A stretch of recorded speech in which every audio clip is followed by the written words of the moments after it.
Bendito seja o Senhor que dia a dia leva o nosso fardo. Deus é a nossa salvação. Amém. Graça e paz, meus irmãos. Quero convidá-los a abrirem a palavra do Senhor no Salmo de número 86. A estrutura desse salmo, pelas suas repetições, pelas repetições de algumas expressões, ela nos soa como uma respiração. Por isso eu intitulei esta mensagem, a oração como respiração da alma aflita. Veremos que o salmista vai e vem, oscilando entre a descrição da sua aflição, o clamor a Deus, o tempo todo voltando-se de Deus para a sua alma e de sua alma para Deus. A oração como respiração da alma aflita. Assim diz a palavra do Senhor. Inclina, Senhor, os ouvidos e responde-me, pois estou aflito e necessitado. Preserva a minha alma, pois eu sou piedoso. Tu, ó Deus meu, salva o teu servo que em ti confia. Compadece-te de mim, ó Senhor, pois a ti clamo de contínuo. Alegra a alma do teu servo, porque a ti, Senhor, elevo a minha alma. Pois tu, Senhor, és bom e compassivo, abundante em benignidade para com todos os que te invocam. Escuta, Senhor, a minha oração e atende à voz das minhas súplicas. No dia da minha angústia, clamo a ti, porque me respondes. Não há entre os deuses semelhante a ti, Senhor, e nada existe que se compare às tuas obras. Todas as nações que fizeste virão, prostrar-se-ão diante de ti, Senhor, e glorificarão o teu nome. Pois tu és grande e operas maravilhas, só tu és Deus. Ensina-me, Senhor, o teu caminho, e andarei na tua verdade. Dispõe-me o coração para só temer o teu nome. Dar-te-ei graças, Senhor, Deus meu, de todo o coração, e glorificarei para sempre o teu nome. Pois grande é a tua misericórdia para comigo, e me livraste a alma do mais profundo poder da morte. Ó Deus, os soberbos se têm levantado contra mim, e um bando de violentos atenta contra a minha vida. Eles não te consideram. Mas tu, Senhor, és Deus compassivo e cheio de graça, paciente e grande em misericórdia e em verdade. Volta-te para mim e compadece-te de mim. Concede a tua força ao teu servo e salva o filho da tua serva. Mostra-me um sinal do teu favor, para que o vejam e se envergonhem os que me aborrecem. Pois tu, Senhor, me ajudas e me consolas. Amém. Nosso irmão Duílio já orou pela mensagem. Meus irmãos, o Salmo 86 é o único atribuído a Davi neste livro 3 do Saltério. Esse detalhe chama atenção porque ele é como o que nós chamamos de reminiscência, uma lembrança das lutas de Davi. Devemos lembrar que o livro 3 remete em sua maior parte ao período de devastação de Israel e Judá e possui uma atmosfera predominantemente marcada por crise, sofrimento, juízo e aparente declínio da casa davídica. É em meio a esse cenário que os escribas compiladores incluíram, creio eu, dirigidos pelo Espírito Santo, esta oração profundamente pessoal, na qual Davi, como que lamentando a queda do seu trono, o trono dos seus descendentes, derrama sua alma diante do Senhor em meio à aflição. O Salmo não apresenta um contexto histórico explícito, observe. Não há um título explicativo indicando o episódio específico da vida de Davi ao qual ele se refere. Ainda assim, diversos elementos do texto sugerem um período de intensa pressão e perigo. O salmista fala de homens soberbos, no verso 14, que se levantam contra ele, violentos que atentam contra a sua vida. Ele expressa uma profunda angústia e a necessidade urgente da intervenção divina logo nos primeiros versos 1 a 7. E isso, por óbvio, poderia refletir diferentes períodos ou diferentes momentos da trajetória de Davi, como os anos sob a perseguição de Saul, ou a dolorosa revolta de Absalão, ou mesmo crises posteriores no seu reinado. Contudo, a ausência de detalhes específicos parece intencional. E eu creio particularmente que o Espírito Santo preservou esta oração de forma suficientemente vaga no que diz respeito ao seu contexto, para torná-la a nossa oração, a oração do povo de Deus em múltiplas épocas e variadas épocas de sofrimento, oposição e aflição. Quando nós olhamos a estrutura literária, nós temos aqui classificando uma oração de súplica individual, que é intercalada com adoração, confiança e expectativa messiânica, ou expectativa missionária, poderíamos também falar. Você vai ver que o texto alterna entre clamor e confiança, entre necessidade humana e plenitude divina, entre perseguição presente e esperança futura. Davi, neste salmo, expõe, como em muitos outros, a sua fragilidade, a fragilidade do justo sob a aflição. Mas o foco principal jamais permanece no seu sofrimento.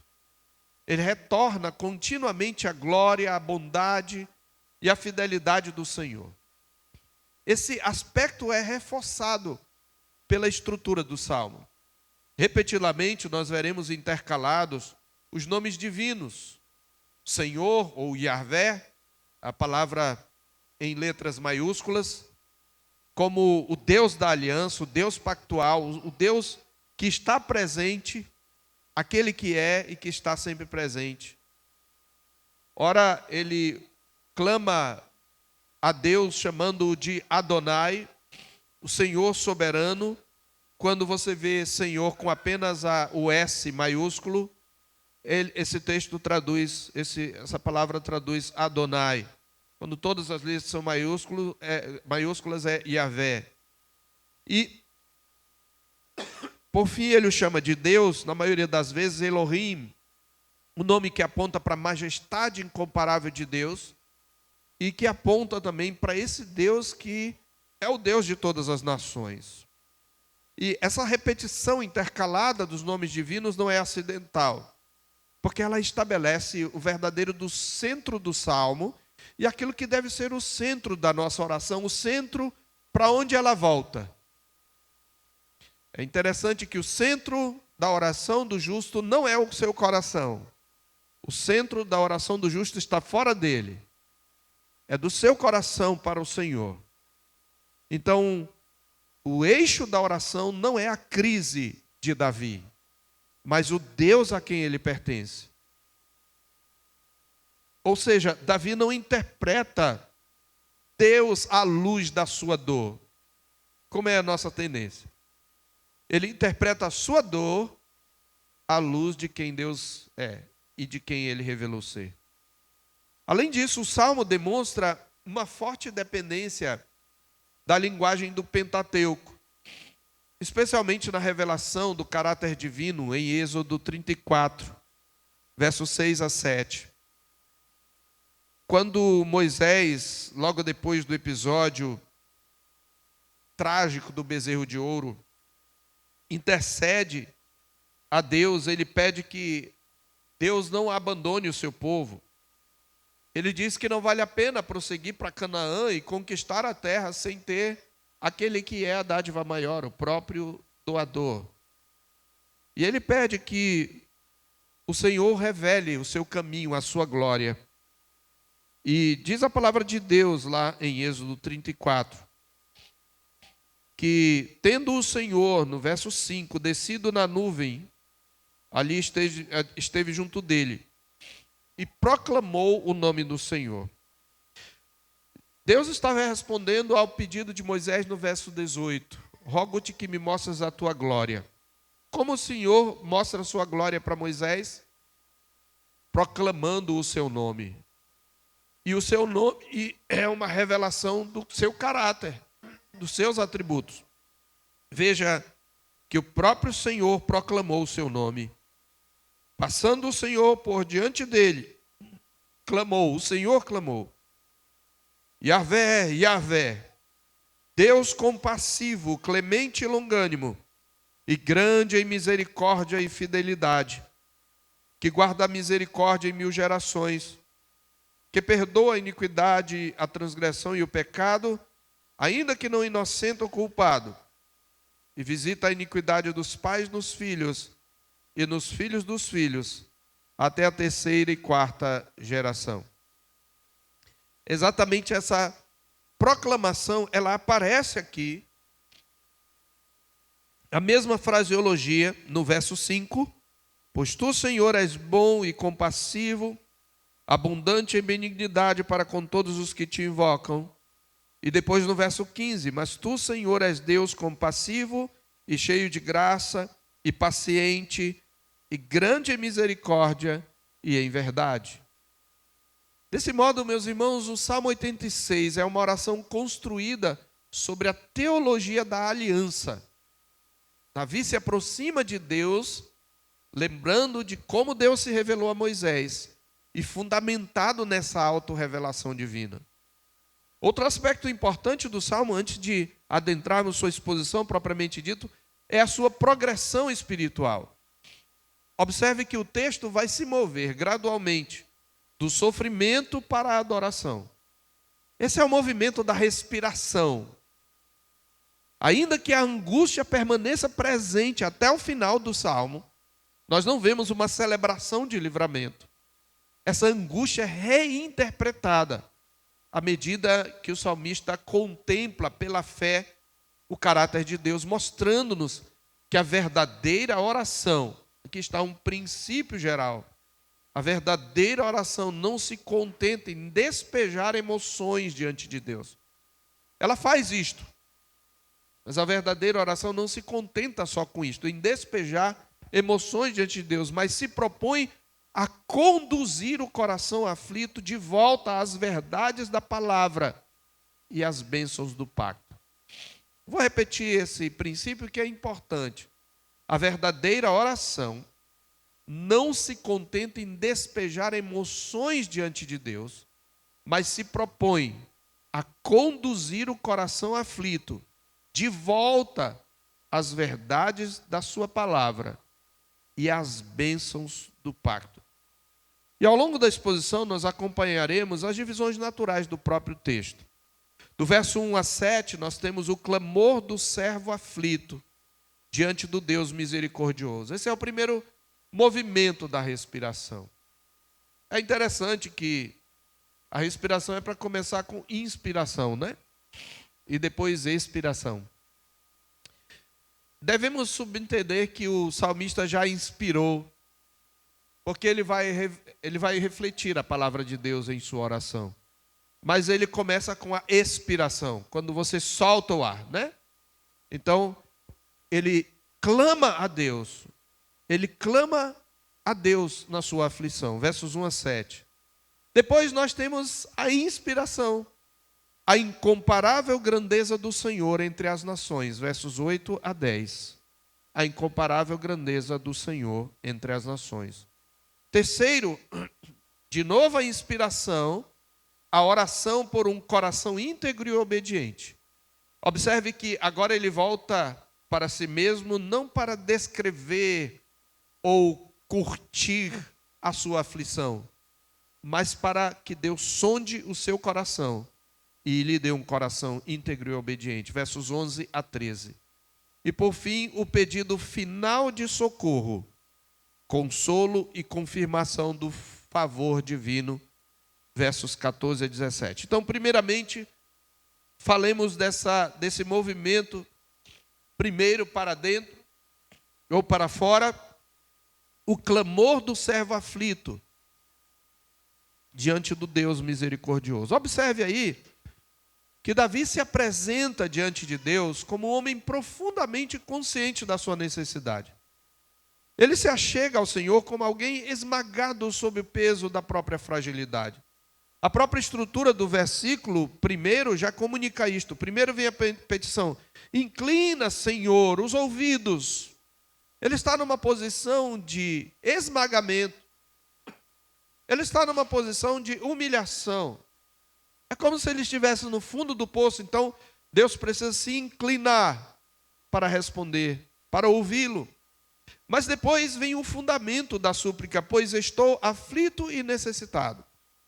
Essa expressão inclina os ouvidos, irmãos, ela retrata em linguagem humana, o que a gente chama de antropomorfismo, a condescendência divina. O Deus infinito, quem ora deve saber que o Deus infinito, mesmo habitando num alto e sublime trono, também habita com abatido e contrito de espírito. Como Isaías fala em Isaías 57, para vivificar o coração dos abatidos. Então, esse Deus altíssimo, acima do universo, se curva para ouvir o clamor de um servo fraco. Já o pedido responde-me revela que Davi espera intervenção real, resposta efetiva e um socorro verdadeiro. E então ele descreve a sua condição. Ele diz: eu estou aflito e necessitado. Esse termo aflito carrega a ideia de alguém abatido, humilhado, pressionado pela dor, sentindo-se esmagar. Já a palavra necessitado aponta para alguém que não só está esmagado, mas é alguém carente, vulnerável, sem recursos próprios. É como quando você não tem forças para reagir. E embora o termo necessitado possa incluir pobreza material, o sentido aqui é bem mais amplo. Davi está reconhecendo o seu estado de abatimento, vulnerabilidade e insuficiência. Ele sabe que não possui em si mesmo os recursos necessários para sustentar a própria alma. Aqui é muito interessante, irmãos. Uma das terapias mais consagradas para tratar da alma é a chamada terapia cognitiva comportamental. E o princípio dela é trabalhar com o despertamento da força interior do paciente. É ele entender o quanto ele é capaz. Mas a palavra de Deus traz outra psicologia. Aqui está alguém que reconhece que é vulnerável, é insuficiente e não possui os recursos em si mesmo necessários para sustentar a própria alma. A sua autoestima não está alta, nunca está. Poderíamos dizer que, eu estou usando o termo aqui no sentido popular, é melhor dizer que a sua autoimagem não está lá em cima, mas está embaixo. Porque a autoestima, eu me estimo, é por isso que ele está clamando, ela sempre está alta. Nos corrigindo aqui a sua autoimagem, como ele se vê. Ele não se vê como alguém que diz: o que não me destrói me deixa mais forte. As provações ao longo do caminho vão fortalecendo minha alma e me mostrando a minha força. Não tem isso na Escritura. Irmãos, essa é uma das primeiras grandes lições desta sessão. E a lição é esta: a oração bíblica começa quando a autossuficiência termina.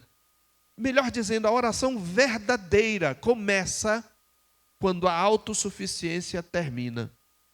Porque enquanto nós acreditamos ser capazes de sustentar a própria vida, a nossa oração tende a ser superficial, ocasional e mecânica. Mas quando o nosso coração finalmente percebe sua miséria espiritual, sua limitação, sua incapacidade de controlar a própria existência, então a oração deixa de ser mera formalidade religiosa e ela passa a ser a respiração da alma. É por isso que a gente ora mais profundamente quando a gente está em prova. Isso aparece nesse salmo, na repetição constante que estrutura esse versículo. Ele o tempo todo está dizendo: Senhor, o teu servo, salva o teu servo que em ti confia. No verso 2, no verso 4, alegra a alma do teu servo. Ele vai dizer, eu sou o teu servo, eu sou o filho da tua serva, no verso 16. Então, ele também usa muito o termo eu clamo. Ele usa muito o termo responde, compadece-te. Então, é uma respiração espiritual de alguém que continuamente retorna a Deus, porque sabe que não possui outro refúgio. Não há independência, não há uma espiritualidade triunfalista. A espiritualidade pagã é triunfalista. Às vezes a gente vê nas redes sociais e curte, porque ela tem uma fraseologia que nos lembra a Escritura. Só que é sem Deus. É a partir de mim mesmo. Mas aqui não há independência, há perseverança humilde. Ao mesmo tempo, Davi não ora apenas a partir da sua necessidade. Observe, ele ora a partir da revelação de quem Deus é. E isso é central no Salmo. A sua oração é informada pela sua confissão de fé. Observe que Davi fundamenta seus pedidos no nome de Deus. Ele fala do Senhor, eu elevo a ti a minha alma, pois tu és bom. Então, ele baseia sua oração no nome de Deus. Ele baseia sua oração no caráter de Deus, na fidelidade pactual de Deus, no caráter revelado de Deus por meio dos seus nomes. Isso se torna especialmente claro no verso 2, preserva a minha alma, pois eu sou piedoso. À primeira vista, essa afirmação pode soar arrogante, não é? Como se reivindicasse perfeição moral. Mas não se trata disso, o termo não pretende descrever alguém impecável. Piedoso aqui é alguém consagrado. É alguém devotado ao Senhor. É um homem leal à aliança, mas é alguém que principalmente pertence ao Senhor e vive numa relação pactual com Ele. Davi não está dizendo aqui, salva-me porque eu sou perfeito. Ele está dizendo, salva-me porque eu pertenço a Ti. Eu fui consagrado a Ti. Tu me escolheste, Tu me chamaste. Eu sou Teu. É isto que ele quer dizer. Então a sua esperança repousa na aliança estabelecida pela graça divina. Irmãos, isso muda profundamente a nossa maneira de orar. Muitas vezes devemos reconhecer que nós nos aproximamos de Deus oscilando entre dois extremos. Nós somos todos meio bipolares, né? Para usar um termo da moda. Em alguns momentos nós tentamos nos aproximar baseados em nosso desempenho espiritual, como se nossas obras nos dessem algum crédito diante de Deus. Em outros momentos, no outro extremo, nós nos afastamos da oração porque enxergamos apenas nossa indignidade. E esquecemos-nos do caráter do Deus a quem servimos. Davi faz o contrário aqui. Veja, por um lado ele reconhece sua fragilidade, mas por outro ele continua se aproximando porque sabe a quem pertence. E essa tensão percorre toda a sessão. Quanto mais Davi reconhece sua necessidade, mais ele se apega ao caráter de Deus. No verso 5, por exemplo, nós encontramos o centro teológico dessa primeira parte. Pois tu, Senhor, és bom e compassivo, abundante em benignidade para com todos os que te invocam. Você lembra, eu falei que isto remete a Êxodo 34. E essa palavra benignidade é aquela palavrinha, uma das mais ricas do Velho Testamento. Ela fala do amor leal, da fidelidade pactual de Deus. É interessante porque a palavra eu sou piedoso é a palavra hebraica hassid. E a palavra para benignidade é hesed. E o hassid é nada mais do que aquele que recebe e vive debaixo da constante hesed de Deus, da benignidade, e que o Novo Testamento traduziria, se fosse no grego, por graça, por charis.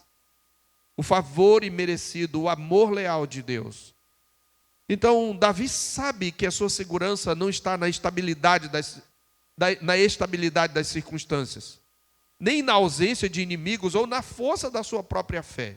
Eu vou usar minha fé, já ouviu isso em anúncios, né, na TV. Antes, a sua esperança está na graça abundante no hesed de Deus, no amor que não abandona. É isso que significa hesed, um amor que não abandona, porque fez um pacto e vai cumpri-lo até o fim. Percebam então, meus irmãos, percebam como esta sessão nos ensina a orar. Primeiro, ela nos ensina a orar com humildade verdadeira. Humildade verdadeira significa que não se mascara a dor diante de Deus, não se espiritualiza artificialmente o sofrimento. A oração verdadeiramente humilde reconhece a própria necessidade de forma honesta. Eu estou esmagado, eu estou aflito, eu sou pobre. Davi descreve como um morador de rua, mais ou menos isso. Essa é a ideia, sem teto, sem nada, sem recursos, mas eu tenho o Senhor. Segundo, esta sessão nos ensina a orar com perseverança, mesmo percebendo nossa fraqueza, nossa ausência de forças, ela nos mostra a praticar a insistência reverente e a dependência contínua. O servo continua clamando, porque sabe que somente o Senhor possui palavras de vida. E terceiro, ela nos ensina a orar com intimidade e com discernimento. Davi se aproxima de Deus nessa primeira sessão, não apenas porque ele sofre, mas porque ele conhece o Deus a quem ele está recorrendo. A sua oração é moldada pela revelação divina. Ele conhece o caráter daquele a quem invoca: Senhor, tu precisas me ouvir porque tu és bom. Senhor, tu és bom, tu és compassivo, tu és abundante em hesed, em amor leal, em amor fiel, em amor que não abandona. Talvez, irmãos, esta seja uma das maiores necessidades da igreja em nossos dias. Muitas vezes nossas orações se tornam rasas, porque o nosso conhecimento de Deus é raso. Quando muito nós sabemos que Deus é bom o tempo todo Deus é bom. E isso é legal. Mas a gente aprendeu isso num filme, mais do que na Bíblia. E é verdade que Deus é bom o tempo todo, e devemos repetir isso, ele fala isso. Mas é mais do que isto. Irmãos, onde a visão do caráter de Deus é pequena, a oração inevitavelmente se torna pobre. Mas quando a alma contempla a bondade, a misericórdia, a fidelidade e a compaixão do Senhor, então ela encontra fundamento para perseverar, mesmo em meio à angústia.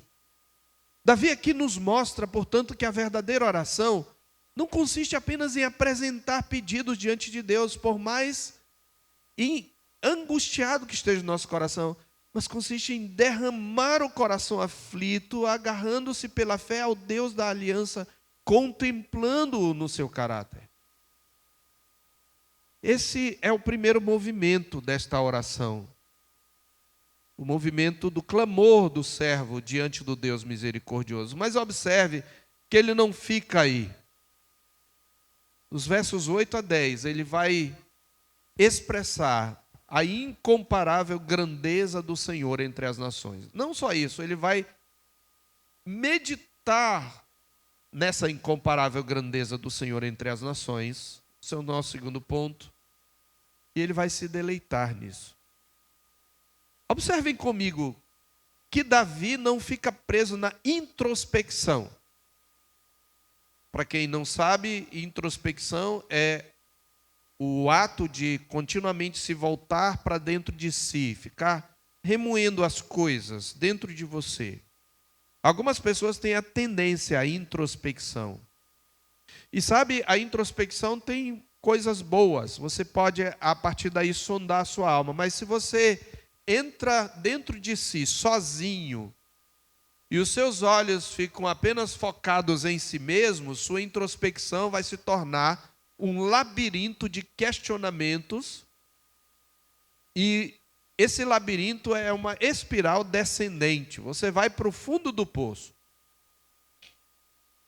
Porque se nós olhamos só para dentro de nós e entramos em nós mesmos, na nossa alma, e pensamos nas nossas dores, nos nossos dilemas, enfim, até mesmo nos nossos pecados, sozinhos, a gente vai entrar num labirinto, a gente vai entrar numa espécie de redemoinho, daqueles que rios como Rio Branco, ou os gigantes Negro e Amazonas, tem que engolem quem estiver ali.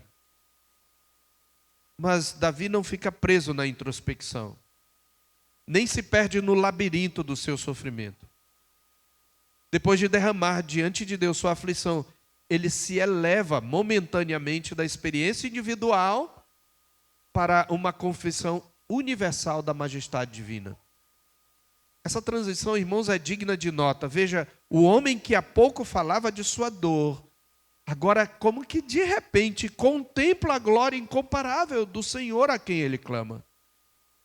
Os seus olhos se voltam de si mesmo e da sua aflição para a beleza do Deus a quem ele clama. Isso nos ensina algo importante sobre a dinâmica da verdadeira oração, essa como respiração espiritual. A oração verdadeira não detém os olhos no sofrimento. Ela conduz a alma aflita à contemplação de Deus. Presta atenção nisso, crente. A oração não é algo utilitário. Nós tratamos a oração como algo utilitário, né? Deus é como aquele balconista de mercearia. A gente chega com a lista. A oração tem por principal objetivo conduzir a alma aflita à contemplação de Deus. E eu vou então repetir esse princípio. A verdadeira oração bíblica, não detém os olhos no sofrimento. Ela conduz a alma aflita à contemplação de Deus. Em outras palavras, um outro princípio, que é o mesmo, mas com outras palavras, vale a pena você anotar. A adoração reorganiza a perspectiva da dor. Irmãos, eu estou falando aqui de saúde mental. Eu vou provocar direto com essa expressão, mas eu a estou redefinindo. Saúde espiritual. A adoração reorganiza a perspectiva da dor. O sofrimento não desapareceu, os inimigos ainda existem, a ameaça permanece real, a alma continua aflita, mas agora tudo passa a ser visto à luz da grandeza do Senhor. Veja o que Davi declara no verso 8. De repente, é como se ele pulasse de dentro do buraco da sua angústia. Ele está contemplando a beleza do Senhor. Ele está comparando o Senhor com os deuses pagãos, que são ídolos. Não há entre os deuses semelhante a ti, Senhor. E nada existe que se compare às tuas obras. Talvez ele esteja a contemplar a criação ao redor de si. Veja, ele vive como o povo de Israel, cercado de povos que adoram ídolos, que confiam em divindades fabricadas pela imaginação humana e atribuem poder àquilo que não pode salvar, mas em meio à sua angústia, ele reafirma a singularidade absoluta do Senhor. Ele está trazendo um dos atributos de Deus, a unicidade de Deus. Unicidade vem da palavra único. Só há um Deus verdadeiro entre todos os deuses. O mundo adora os seus deuses, mas só há um Deus verdadeiro. E o paralelismo desse versículo é especialmente importante. Veja, primeiramente Davi fala do ser de Deus. Não há entre os deuses semelhante a ti, Senhor. Depois ele fala das obras de Deus. Nada existe que se compare às tuas obras. Deus revela a singularidade tanto em quem ele é, quanto no que ele faz. A sua majestade não é abstrata, não é distante. O Senhor é incomparável em seu caráter e igualmente incomparável em sua atuação efetiva na história. Deus não é uma ideia apenas, Deus é o Deus vivo que age, que intervém, que sustenta, que julga, que salva e governa. Perceba o movimento espiritual do salmista, perceba essa respiração. Enquanto na primeira sessão predominavam as petições, aqui a oração se transforma em adoração. E isso, meus irmãos, é profundamente instrutivo a nós. Porque existe uma tendência natural de o sofrimento reduzir completamente o nosso horizonte. E a dor passa a dominar nossa percepção da realidade. O problema cresce diante dos nossos olhos e Deus parece pequeno em comparação com as circunstâncias. Davi faz o contrário aqui.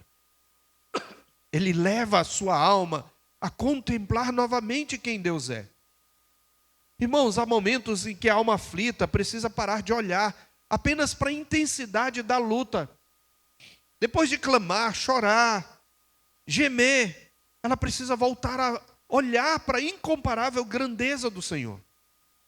Então, no verso 9, o Salmo se expande ainda mais. Observe, ele diz: todas as nações que fizeste virão, prostrar-se-ão diante de ti, Senhor, e glorificarão o teu nome.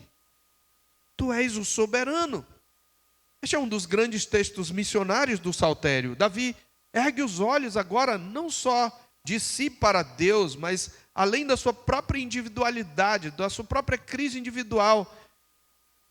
E ele contempla o avanço inevitável do reino de Deus entre as nações. Assim, o sofrimento individual do servo, por meio da oração verdadeira, ele é colocado dentro do plano universal da redenção.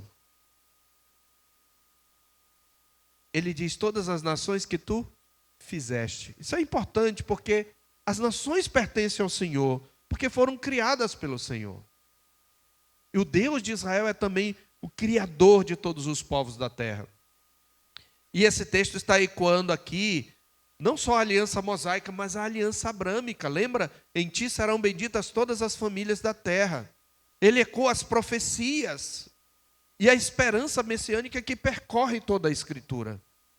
Ele está trazendo sua confissão de fé. Ele está trazendo sua memória de fé. E aqui ele antecipa a esperança que nós chamamos de esperança escatológica. O Senhor, veja, ele entende, observe isso, na sua dor, ele entende que o Senhor não está preservando apenas um servo aflito. Esse Deus não está tratando só com ele, esse Deus está conduzindo a história para o dia em que homens e mulheres de todas as nações o adorarão. Irmãos, isso transforma completamente a perspectiva do sofrimento. Davi percebe que sua história pessoal não está isolada, ela faz parte de algo infinitamente maior. O seu sofrimento não está fora do controle divino, não está desconectado do propósito redentor de Deus na história. Nenhum sofrimento de nenhum de nós, servos de Deus, está. Irmãos, isso também fortalece a igreja em meio às aflições do seu tempo. Porque quando nós olhamos apenas para o cenário imediato, seja a secularização crescente, seja a hostilidade ao evangelho, seja o esfriamento espiritual, a oposição cultural, somos tentados ao desânimo. Mas o Salmo nos obriga a olhar além do presente. O reino de Deus, irmãos, nunca está ameaçado. Cristo continuará reunindo as nações para si, e o seu nome será glorificado entre os povos. Porque a história não caminha para o fracasso do reino de Deus, mas para a manifestação plena da sua glória. Você já parou para meditar isso no meio da sua aflição, quando você orou a Deus, na sua angústia? Pense na última provação que você passou, ou talvez esteja passando. Como foi a sua oração? Ela teve esse movimento de respiração, inspiração e expiração? Você parou para pensar que a sua crise está conectada com as ações de Deus na história? Veja, o versículo 10 conclui essa sessão afirmando: pois tu és grande e operas maravilhas, só tu és Deus.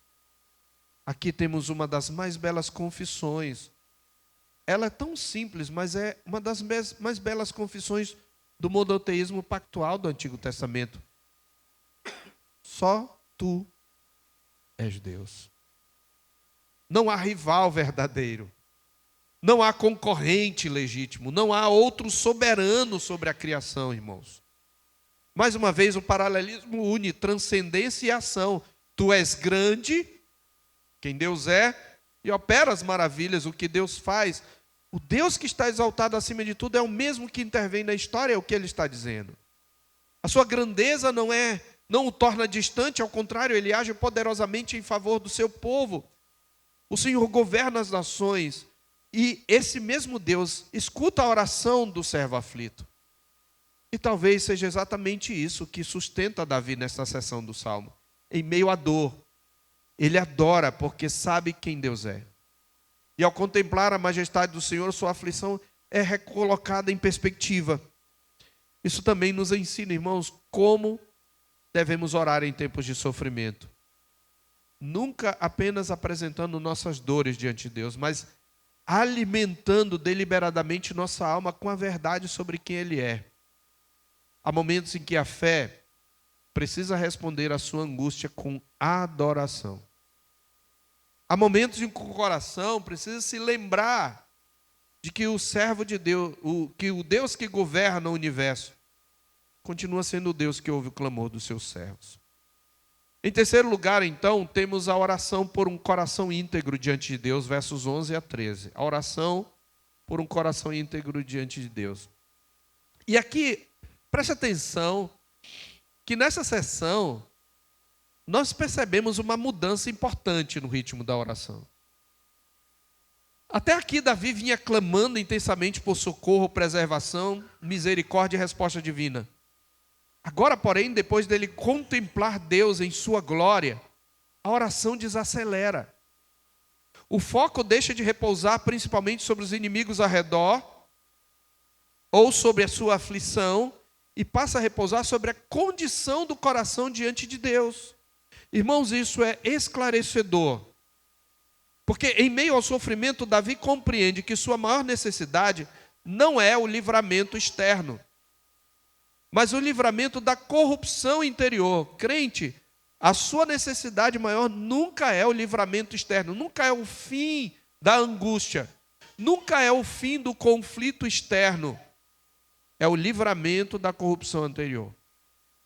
Pois o maior problema do homem não é a pressão ao redor, irmãos, mas é a desordem do próprio coração. Por isso ele ora, observe no verso 11, ensina-me, Senhor, o teu caminho, e andarei na tua verdade. Dispõe-me o caminho para só temer o teu nome. Irmãos, nós temos aqui uma das petições mais profundas de todo o Salmo.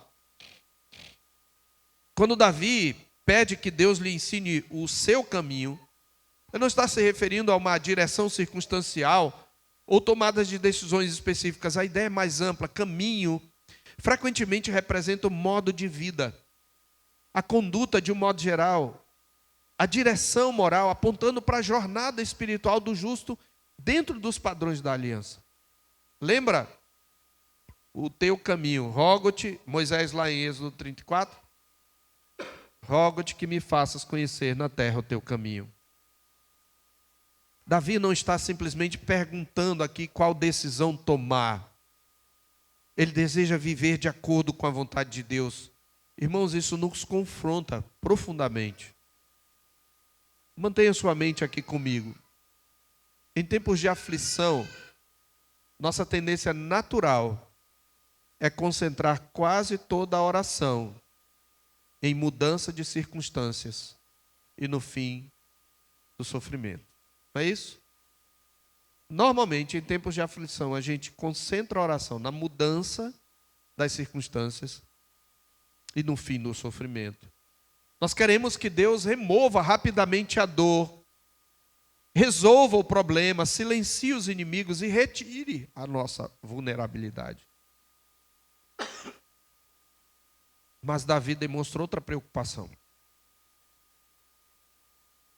Qual é a preocupação aqui agora? Não é a sua aflição nesse momento. Ele até voltará a ela. Mas agora ele deseja continuar andando corretamente diante do Senhor, mesmo em meio a sofrimento. Crente, você pode passar por depressão. Você pode ser tão esmagado pela ansiedade que o seu coração queira sair do peito. Mas você continua sendo crente. Você continua tendo o compromisso de andar em santidade.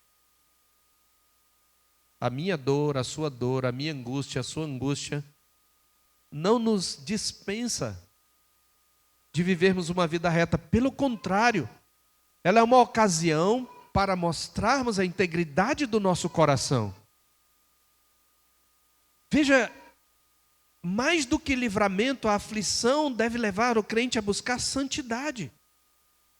Então ele acrescenta o que seria o seu alvo: e andarei na tua verdade.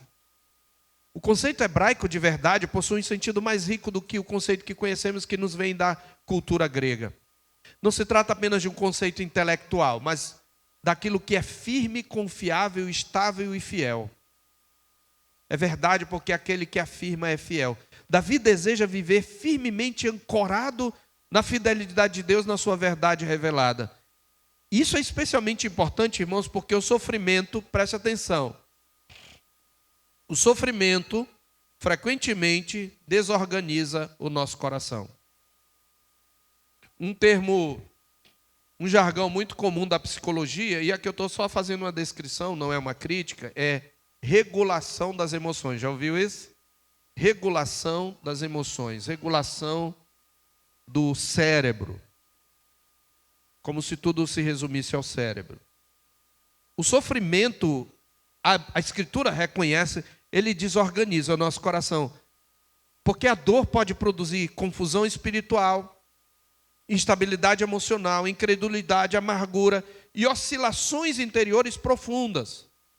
Por isso Davi pede estabilidade espiritual para continuar andando na verdade de Deus, mesmo quando as circunstâncias parecem abalá-lo. Mas é na petição seguinte que a oração ganha sua maior profundidade. O que ele pede, além disso? Dispõe-me o coração para só temer o teu nome. A expressão hebraica usada aqui é bem mais rica, irmão. Literalmente, Davi ora assim: une meu coração para só temer o seu nome. Sabe o que ele está reconhecendo aqui?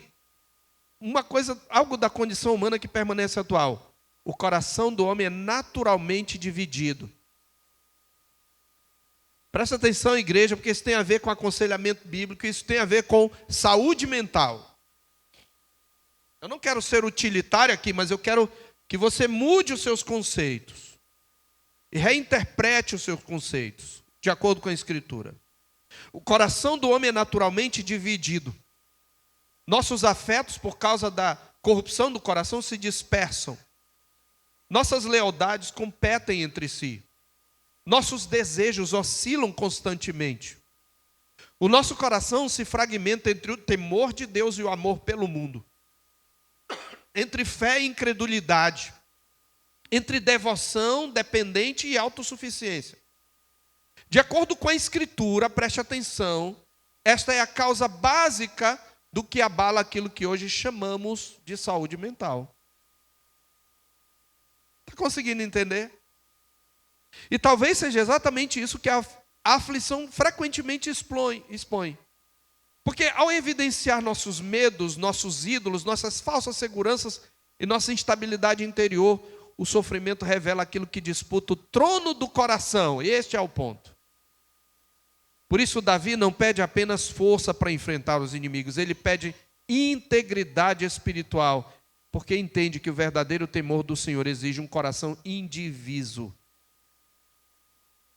Essa oração é crucial, irmãos, para a igreja hoje, porque a nossa época é marcada por distração espiritual, fragmentação interior e lealdades concorrentes.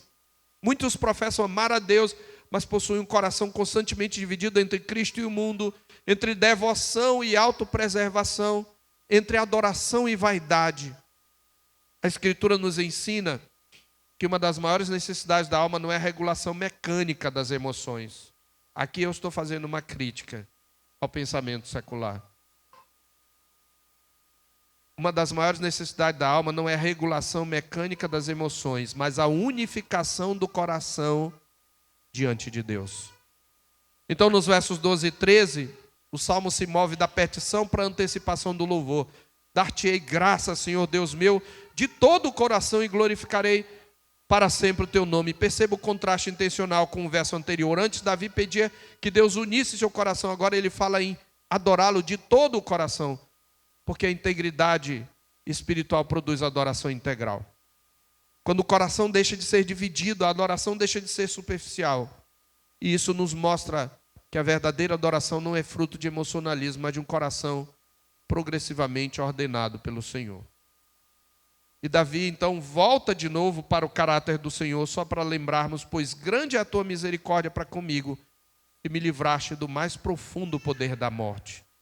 Ele está falando de uma experiência extrema de quase destruição, que ele esteve à beira do colapso. Mas olhando para trás, ele enxerga a misericórdia preservadora de Deus sustentando sua vida. E isso fortalece a sua confiança no presente. Ou seja, a memória da graça alimenta a perseverança da fé agora. Em meio à aflição, Davi compreende que a obra mais profunda de Deus não acontece ao redor dele, mas dentro dele. O Senhor não livra apenas seu servo dos inimigos, ele molda o seu coração, ele ensina o seu caminho, ele produz temor santo, ele unifica afetos dispersos e ele conduz a alma a uma adoração mais íntegra. E por fim, para encerrar, ele encerra com um clamor final e a confiança renovada no Deus da aliança. O clamor final e a confiança renovada. Veja, o conflito não desapareceu. Os inimigos continuam presentes. E aí o Salmo nos conduz de novo ao cenário da luta. Ó Deus, o soberbo se tem levantado contra mim e um bando de violentos atenta contra a minha vida. Eles não te consideram, diz o verso 14. Então, esses homens não consideram a Deus e a arrogância deles nasce dessa independência blasfema. Então, perceba que Davi continua sofrendo, mesmo sendo servo de Deus, piedoso, homem de oração, em adoração. Esse salmo inteiro combate qualquer visão triunfalista da vida do crente, porque a fidelidade do Senhor não nos isenta da oposição, da angústia, do sofrimento intenso. É exatamente nesse contexto que Davi volta os seus olhos para o caráter do Senhor, de maneira mais profunda, refletindo de novo a confissão lá de Êxodo 34. Mas tu, Senhor, verso 15, és Deus compassivo e cheio de graça, paciente em grande misericórdia e em verdade. Davi ancora, portanto, sua alma aqui, não nos seus sentimentos, mas na revelação objetiva do caráter divino. Deus é compassivo. A ideia de alguém terno, misericordioso. Ele é gracioso, ele demonstra favor imerecido, ele é paciente. O salmo inteiro repousa sobre essa revelação divina. Então, Davi continua em pé, em meio à aflição, porque conhece quem Deus é. E aqui, nós estamos chegando nos últimos ensinamentos desse texto. Em tempos de sofrimento, a alma precisa constantemente retornar ao caráter de Deus. A revelação permanece firme quando as circunstâncias se tornam confusas. Por isso, Davi, no verso 16, volta a suplicar: volta-te para mim, compadece-te de mim, concede a tua força ao teu servo e salva o filho da sua serva. E por fim ele termina com um último pedido: mostra-me um sinal do teu favor, para que o vejam e se envergonhem os que me aborrecem, pois tu me ajudas e me consola. Ele não está pedindo aqui um milagre espetacular, mas ele está dizendo: eu quero uma evidência concreta da tua benevolência. Sim, porque em momentos assim a gente precisa de manifestações perceptíveis do cuidado do Senhor sobre a nossa vida. E é significativo que o Salmo não termine com triunfo militar ou com exaltação pessoal, mas com ajuda e consolo. Esse é o ponto. Eu concluo, irmãos, Com o Salmo 86, nós aprendemos que a vida do povo de Deus é marcada simultaneamente por aflição, dependência e esperança. Nós aprendemos a orar em meio à angústia, sem nos deixarmos governar pelo medo, pela autocomiseração, sem ficarmos presos no labirinto da introspecção. Aprendemos que a oração do aflito é como respiração espiritual, na qual o coração é continuamente conduzido de volta ao caráter de Deus. Mas esse é um movimento que tem que ser intencional. Ele não é natural. Aprendemos ainda em cada súplica, em cada confissão e em cada ato de adoração que é necessário reafirmar que o verdadeiro refúgio nosso é a fidelidade do Senhor. Então, na verdadeira oração bíblica, o horizonte deve se expandir. O Deus a quem clamamos é o Deus de todas as nações e a quem todas as nações glorificarão. Então, dentro da história da redenção, a experiência de Davi aponta para o rei Davídico maior. Ele é o exemplo maior de oração. O justo perseguido, cercado por homens violentos, plenamente dependente do Pai, perfeitamente obediente, é o nosso modelo perfeito. Nele nós vemos o coração perfeitamente indiviso, o temor do Senhor sem qualquer mistura de incredulidade e a confiança absoluta no Deus da aliança, mesmo no sofrimento mais profundo. E por meio de sua obra, aquilo que o Salmo anuncia começa a se cumprir diante dos nossos olhos. Homens e mulheres das nações estão sendo reunidos para glorificar o nome do Senhor. Eu termino dizendo, irmãos, que o Salmo 86 permanece como a oração da igreja peregrina, uma respiração espiritual. Enquanto atravessa aflições, luta contra a corrupção do próprio coração e enfrenta a oposição de um mundo que não considera Deus, o povo do Senhor deve continuar clamando, adorando e esperando. Porque o Deus compassivo, gracioso e fiel ainda ajuda e consola seus servos e continuará conduzindo seu reino até o dia em que todas as nações se prostrarão diante dele. Oremos. Senhor, que a tua palavra possa ser impressa em nosso coração. Que possamos nos lembrar dela, sobretudo nos dias de aflição. Que apliquemos a praticar a respiração espiritual, que não se deixa aprisionar pela angústia, mas que volta de novo os olhos para o Senhor, contemplando a tua graça, sobretudo sabendo que o servo perfeito, que em sua oração nunca teve um coração dividido, intercede hoje por nós. Em nome dele que nós oramos, ó Deus, ensina-nos a orar e fazer da oração uma respiração espiritual, para que nossa alma permaneça glorificando o teu nome, mesmo quando esmagada pelas aflições. Nós te pedimos em nome de Jesus, que a graça do nosso Senhor e Salvador Jesus Cristo, o amor sacrificial de Deus, o Pai, e a comunhão consoladora do Espírito, seja conosco e com todo o povo de Deus, agora e para sempre. Amém.